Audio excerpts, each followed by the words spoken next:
Hello, everybody. Welcome back. This is SuperFang99 with our Edge of the Earth campaign playthrough. In the last episode, we went through the prologue as well as the introduction to this campaign. Now we will be beginning our first scenario, Ice and Death, Part 1. This video should hopefully contain the setup as well as the starting hands for each of our investigators for this scenario. All right, let's start reading. It has been a long 8 weeks since you left Boston, and not without it too. And not without its toil. The Theodosia followed much the same route as its predecessors, the Arkham and the Miskatonic, first sailing southward along the east coast and through the Panama Canal, before venturing toward the Antarctic Circle. As the weather grew steadily colder, icebergs became more and more of a problem for the ship to navigate. But with the crew's expertise and the logs of the previous captains who made this same journey, you make good time. Soon enough, you spy the mist-covered peaks of Mount Erebus and Terror ahead, marking the site of Ross Island, near the ice shelf that will serve as the expedition's landing spot.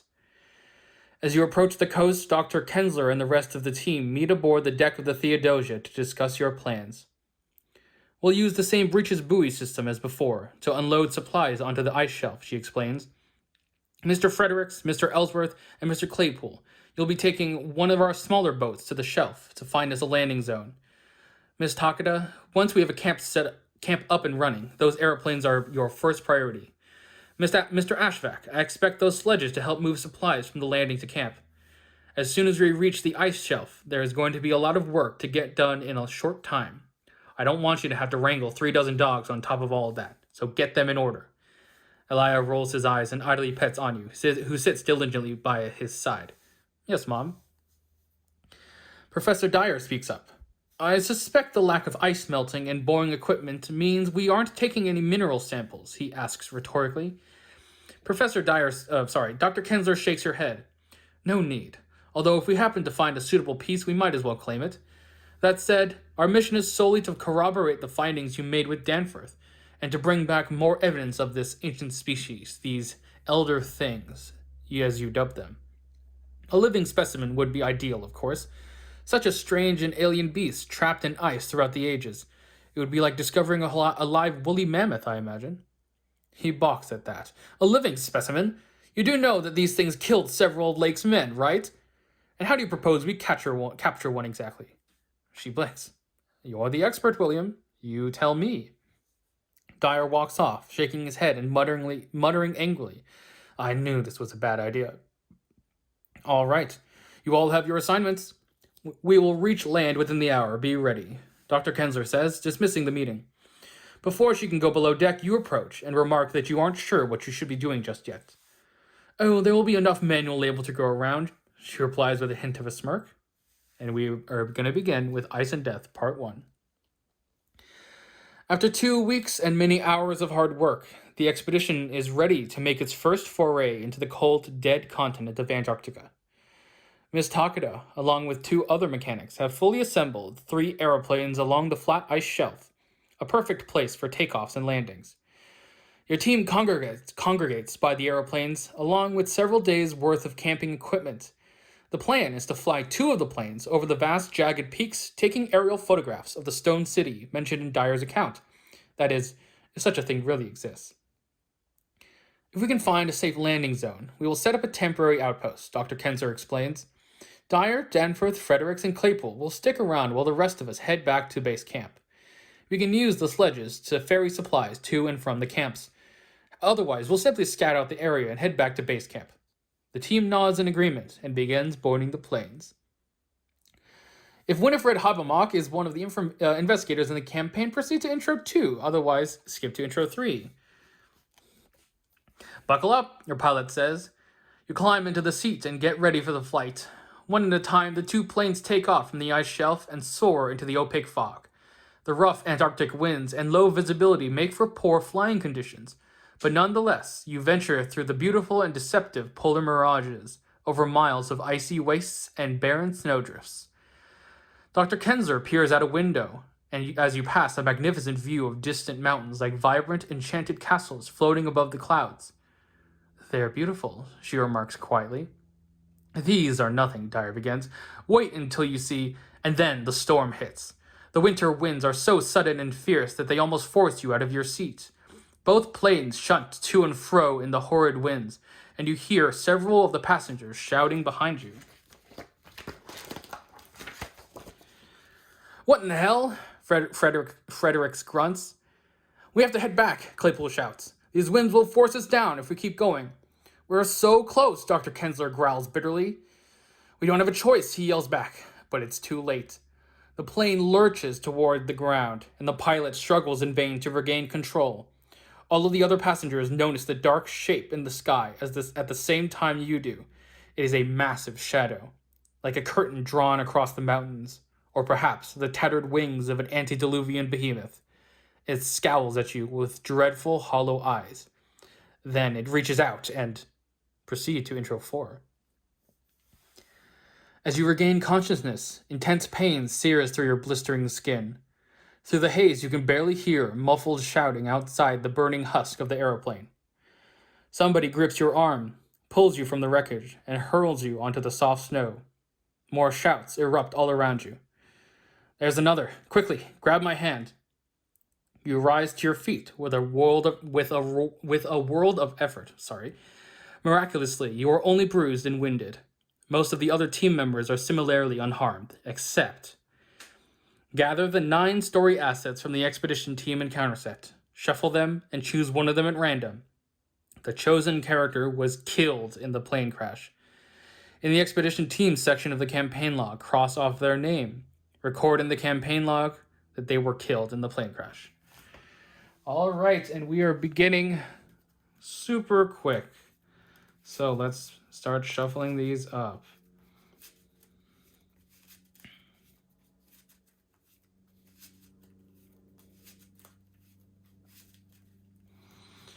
It's really hard to shuffle only 9 cards together. But I will make do, I guess.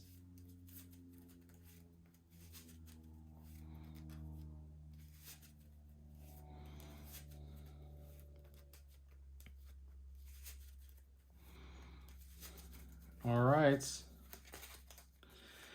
Let's see who it is.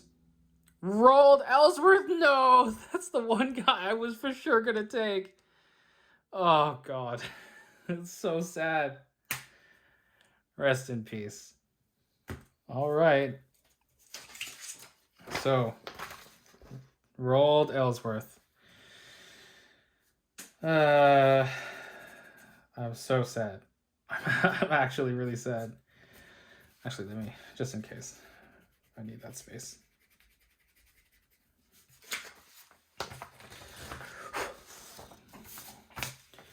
All right, and rolled Ellsworth. What was killed in the plane crash? Was killed in the plane crash. I'm very sad. This guy would have been so good. Ah! Rest in peace. All right. Find and read the passage in the next columns that corresponds to the character killed in the plane crash, and then proceed to set up. Well, he's right there. If Roald Ellsworth was killed in the plane crash. Damn it! Cookie grunts as they pull Ellsworth's lifeless body out of the wreckage. Damn it all to hell! Damn this damned expedition and all you damned people! Dr. Kensler and the Professor Dyer take the brunt of his rage, but they aren't looking at Cookie, their eyes affixed at Ellsworth's corpse. You spot Claypool turning away, unable to even look upon his friend's cold, dead eyes. What in the hell was that damn thing in the sky? Do you even know? Of course you don't know. Damn it! Cookie continues swearing for some time before marching off into the snow by himself. Mr. Fredericks, where are you going? Dr. Kensler shouts over the raging wind. Where do you think? He yells back. We gotta find camp before the night, or we'll all end up like Ellsworth, won't we? After a moment of thought, Dr. Kensler nods coldly. He is right. Come on. Oh, God, I'm so sad. Damn it. I'm so sad. All right. Let's begin with setup. Before we do this, there are a couple things we need to do. Monterey, he's damned. It may be evident because he was in a plane crash also. Before setting up each game, draw a random card from the tarot deck. Place it in front of you, Monterey, in the reverse position. Each other investigator ignores its effects. All right, I have my little tarot deck here.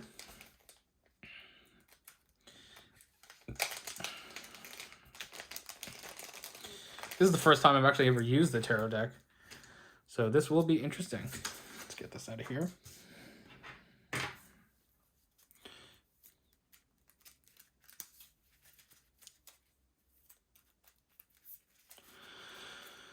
That was a good shuffle. Glad I was able to find sleeves for these at least. Good job, GameGenic. Although I guess there are some other brands that have tarot-sized sleeves. I could have looked for that, but my store had a ton of GameGenic stuff, so I figured might as well dip myself into GameGenic.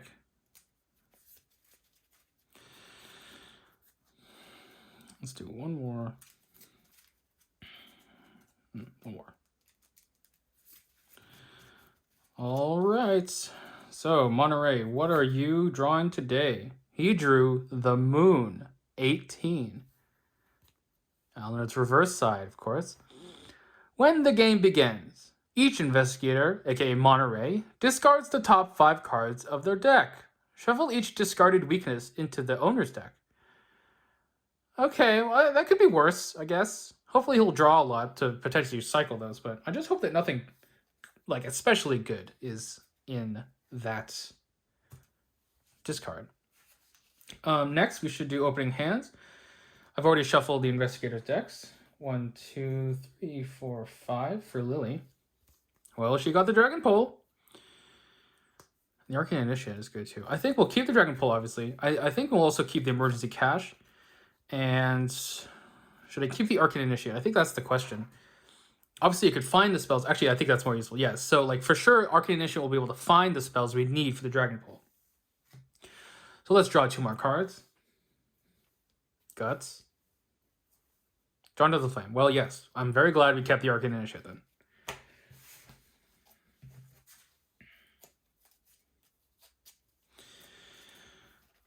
Oops. Oops. Dropping cards left and right.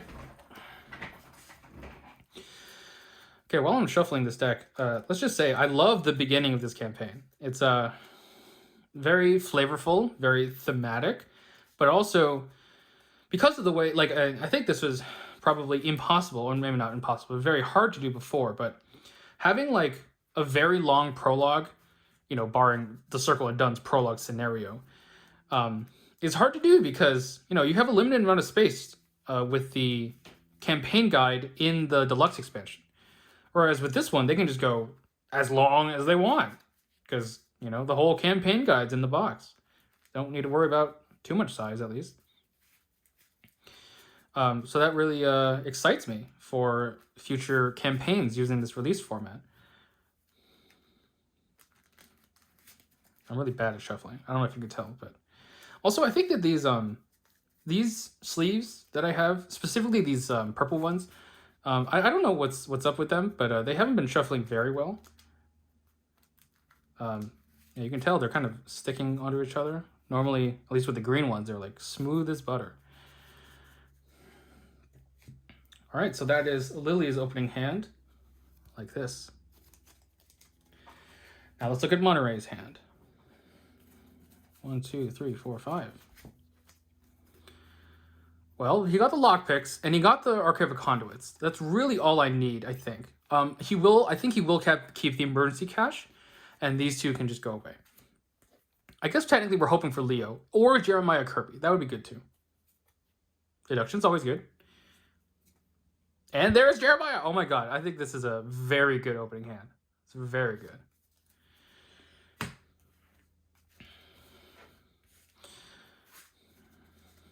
Yeah, you'll notice these ones are super easy to shuffle.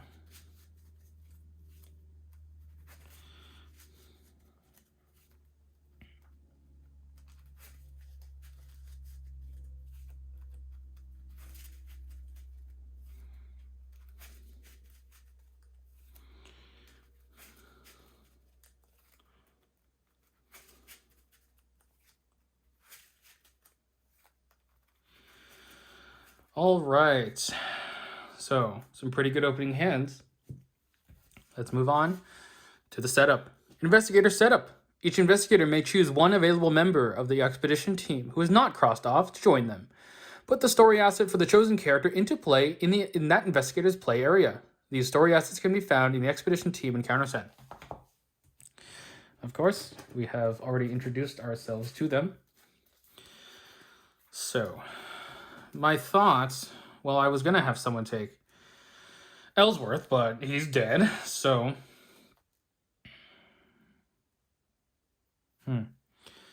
Professor Dyer could be good for Monterey, because I think that Monterey can have a problem with healing things. I think I will do that. And let's have... Yeah, I'm really worried about Lily level 0, so let's start with Avery Claypool to hopefully mitigate those frost tokens. Actually, well, it's either that or Danforth, maybe? It could also be Takeda, of course. But I think we're set up in terms of money. So let's go with Avery. All right, everyone else goes back there. All right, scenario setup. Gather all cards from the following encounter sets. Ice and Death, The Crash, Creatures in the Ice, Deadly Winter, Hazards of Antarctica, Silence and Mystery, Tekalili, and Ancient Evils. All right, let's go through and find these. Ice and Death.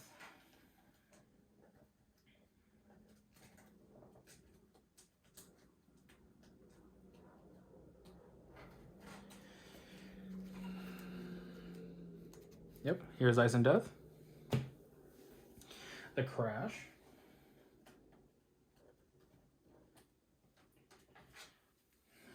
Here's the Crash. Creatures in the Ice. Oh, it's a little spider thing. I think it's in this one. Yep, that's right. All right, so it's these.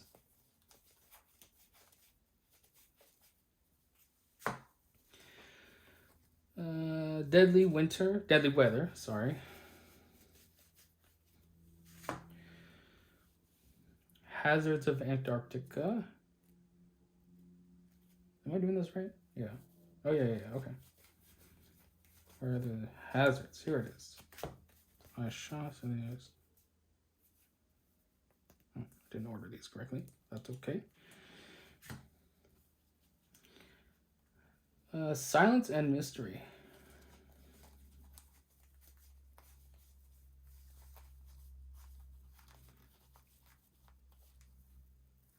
That's not right.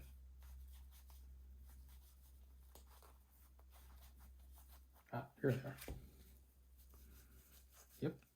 Yep, there's all 5. Tekalili, of course.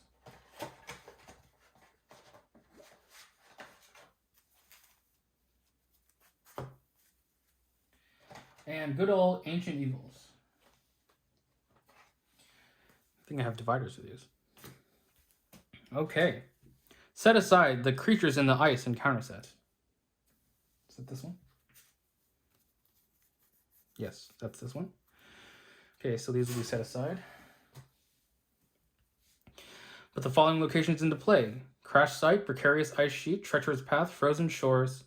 Use the map on the next page for reference. Each investigator begins play at the Crash Site. Set each uncharted location aside out of play. All right, let me get these away from here.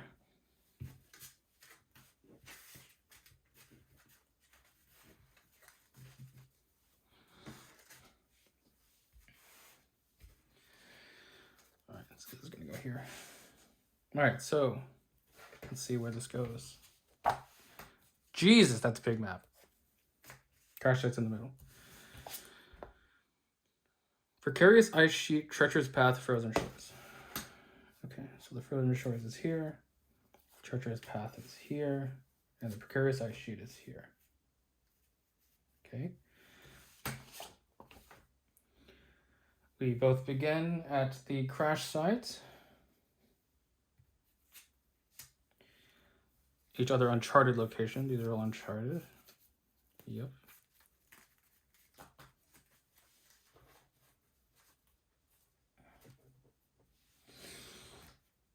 Set each skittering nonsense enemy aside. Out of play. 1, 2, 3. Set the terror of the stars enemy aside. Out of play. I believe that's in this one. Yep.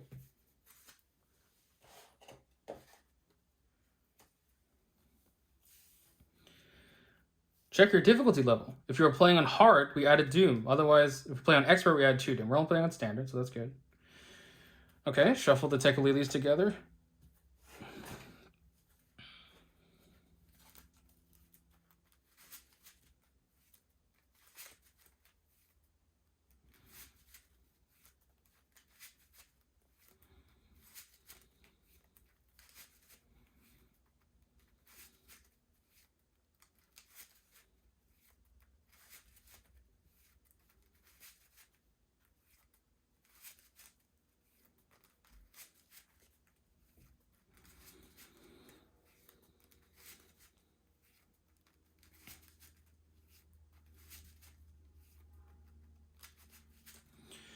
All right, let's put our Tekalilis up here. Shuffle the remainder of the encounter cards and we're ready to begin. All right, so here's our agendas. Here's our act. Remainder of the encounter cards are these and these. All of these.